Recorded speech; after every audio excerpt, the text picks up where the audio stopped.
On this episode, we'll be making smashed bacon beef patty melt featuring Indian Ridge Provisions 3-ounce bacon and beef patties, Evanstone Texas toast, and we'll be serving that with Simplot Sidewinder Fries.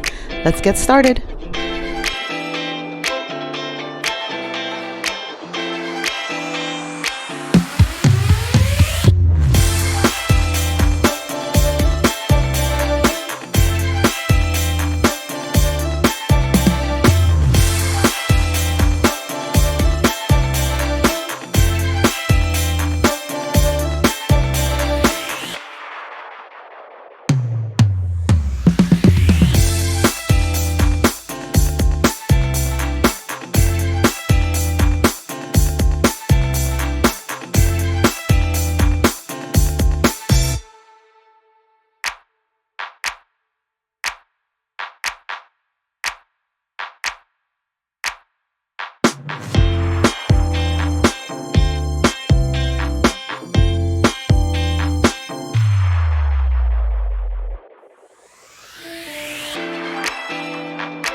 Thanks for cooking with FoodPRO.